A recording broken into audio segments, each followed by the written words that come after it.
আসন্ন মরশুমে কিন্তু 100-এ কোনো পাকিস্তানি ক্রিকেটারকে দেখা যাবে না খেলতে। এরকমই একটা সম্ভাবনা তৈরি হয়েছে। ইংল্যান্ডের দ্য টেলিগ্রাফ কাগজের একটি রিপোর্টের ভিত্তিতে এরকম একটা সম্ভাবনা তৈরি হয়েছে, যেখানে কোনো ফ্র্যাঞ্চাইজি ওনারই কিন্তু পাকিস্তানি কোনো ক্রিকেটারকে তাদের দলে নেবে না। নমস্কার দর্শক বন্ধুরা, রেপ স্পোর্টস বাংলায় আপনাদের সবাইকে স্বাগত। এ যেন সার্জিক্যাল স্ট্রাইকই বলা যায় পাকিস্তানের উপরে। এমনিতেই কিন্তু মহসিন নকভির পাকিস্তান ক্রিকেট বোর্ড কিন্তু কোণঠাসা। তাদেরকে এক প্রকার বাধ্য হয়ে কিন্তু এই টি-20 ওয়ার্ল্ড কাপে খেলতে হচ্ছে, আপনারা সবাই জানেন। এবং যদিও চলতি টি-20 ওয়ার্ল্ড কাপে পাকিস্তান দল কিন্তু সুপার 8-এ পৌঁছেছে এবং তারা আগামীকাল নিউজিল্যান্ডের বিরুদ্ধে তাদের সুপার 8-এর প্রথম ম্যাচটি খেলতে নামবে। কিন্তু এই ভিডিওটা যে আমি আপনাদের সামনে পরিবেশন করছি, তাতে কিন্তু 100-এ কোনো পাকিস্তানি ক্রিকেটারকে খেলতে না দেখার একটা সম্ভাবনা তৈরি হয়েছে। যদি একটু বিশদে বলি, যে টেলিগ্রাফ পত্রিকার একটি রিপোর্টের ভিত্তিতে এরকম শোনা যাচ্ছে যে আপনারা জানেন যে গত বছর অক্টোবর থেকে কিন্তু দ্য 100-এ 4টি ওনারশিপ নিয়েছে ভারতীয় ফ্র্যাঞ্চাইজিরা, যার মধ্যে অন্যতম ম্যানচেস্টার সুপার জায়ান্টস, যেটি ওন করে লখনৌ সুপার জায়ান্টসের ওনার ডক্টর সঞ্জীব গোয়েঙ্কা। এছাড়াও এমআই লন্ডন, যেটি ওন করে Mumbai Indians. Southern Brave franchise owner হচ্ছে জিএমআর গ্রুপ, যার একটি বড় শেয়ার আছে দিল্লি ক্যাপিটালসে, এবং অবশ্যই সানরাইজার্স লিডস, যেটি ওন করে সানরাইজার্স হায়দ্রাবাদ। তো সুতরাং এই 4টে ফ্র্যাঞ্চাইজি কিন্তু যেটি রিপোর্টের যেটা শোনা যাচ্ছে সেটা হলো যে এরা কিন্তু ঠিক করেছে তারা আগামী মরশুম থেকে কোনো পাকিস্তানি ক্রিকেটারকে নেবে না। আইপিএলে কিন্তু 2009 থেকে কোনো পাকিস্তানি ক্রিকেটারকে খেলতে দেখা যায় না। 2008-এ আইপিএলের প্রথম মরশুমে কিন্তু একাধিক পাকিস্তান ক্রিকেটারকে খেলতে দেখা গেছিল, বিশেষ করে কলকাতা নাইট রাইডার্স শাহরুখ খানের দলে কিন্তু খেলতে দেখা গেছিল শোয়েব আখতার, ওমর গুলদের। তবে 2009-এর পর থেকে কিন্তু আর কোনো পাকিস্তানি ক্রিকেটারকে কিন্তু আইপিএলে কোনো ফ্র্যাঞ্চাইজিতে খেলতে দেখা যায়নি। পাশাপাশি যদি সাউথ আফ্রিকা এসএ টি-20তেও যদি দেখা যায়, সেখানেও 6টি franchise is owned by Indian franchise owners. সেখানেও কিন্তু পাকিস্তানি কোনো ক্রিকেটারকে খেলতে দেখা যায়নি। তবে এবারে কিন্তু 100-এর অকশনের আগে অ্যাজ মেনি অ্যাজ প্রায় 1000 ক্রিকেটার, যার মধ্যে 50 জন ক্রিকেটার কিন্তু আছে তালিকাভুক্ত ছিল Pakistan, Australia, West Indies, New Zealand থেকে।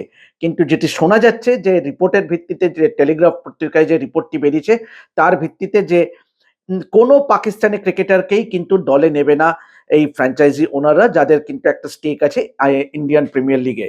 তো সুতরাং অবশ্যই গত মরশুমেই আমরা দেখেছিলাম পাকিস্তানের 2 জন ক্রিকেটার মোহাম্মদ আমির এবং ইমাদ ওয়াসিমকে খেলতে, এবং তারও আগে কিন্তু শাহিন শাহ আফ্রিদি, হারিস রাউফ, শাদাব খানদের খেলতে দেখা গেছে দ্য 100-এ। কিন্তু দ্য 100-এ কিন্তু কোনো মহিলা ক্রিকেটার, পাকিস্তানি কোনো মহিলা ক্রিকেটারকে কিন্তু এখনো পর্যন্ত খেলতে দেখা যায়নি। কিন্তু এই যে নতুন যে সিদ্ধান্ত নিতে চলেছে দ্য 100-এর ওনাররা, বিশেষ করে ইন্ডিয়ান ওনাররা, যারা দ্য 100-এর 4টি ফ্র্যাঞ্চাইজিকে কিনেছে, যারা যেরকম আপনাদের আগেই বললাম, Manchester super giants, MI London, southern grave এবং সানরাইজার্স লিডস, এরা 4টি দলই, 4টি ফ্র্যাঞ্চাইজি ওনারই কিন্তু ঠিক করেছে তারা কোনো পাকিস্তানি ক্রিকেটার নেবে না। তো সুতরাং এটি একটা জোর ধাক্কা বলা চলে পাকিস্তান ক্রিকেটের জন্য বা পাকিস্তানি ক্রিকেটারদের জন্য। বিশেষ করে আপনারা জানেনই যেভাবে পাকিস্তান ক্রিকেট বোর্ড কোণঠাসা করা হয়েছিল, এবং এক প্রকার মহসিন নকভি এবং Pakistan cricket board well literally forced, মানে তাদেরকে কিন্তু খেলতে হয়েছিল। যদিও তারা দাবি করে যে শ্রীলঙ্কান ক্রিকেট এবং বাংলাদেশ ক্রিকেট বোর্ডের প্রতি সিডারিটি দেখিয়েই কিন্তু তারা সিদ্ধান্ত নিয়েছিল না অংশগ্রহণ করা, কিন্তু পরবর্তীকালে তারা সবকিছু বিবেচনা করে এই ওয়ার্ল্ড কাপে, টি-20 ওয়ার্ল্ড কাপে অংশগ্রহণ করছে। কিন্তু ঘটনা হলো, বাস্তবে হলো যে তারা কিন্তু আইসিসির চাপে পড়ে, বা বকলমে বলা যায় যে বিসিসিআই চাপে পড়ে কিন্তু তারা কিন্তু এই বিশ্বকাপটি খেলছে। এবং আপনাদের যেটা বললাম যে আগামীকালই কিন্তু পাকিস্তানের সুপার 8-এ ম্যাচ আছে নিউজিল্যান্ডের বিরুদ্ধে। কিন্তু তার আগে পাকিস্তানি ক্রিকেটারদের এরকম হঠাৎ করেই 100-এ না খেলার একটা সম্ভাবনা তৈরি হওয়াতে কিন্তু রীতিমতো কিন্তু এটা একটা ধাক্কা খাবে পাকিস্তান ক্রিকেটের জন্য। এখন সময় বলবে যে আগামী দিনে আদৌ আমরা দেখতে পাবো কিনা পাকিস্তানি ক্রিকেটারদের দ্য 100-এ। যেরকম আপনাদের বললাম যে 2009-এর পর থেকে কিন্তু আইপিএলে কোনো পাকিস্তানি ক্রিকেটারদের খেলতে দেখা যায়নি।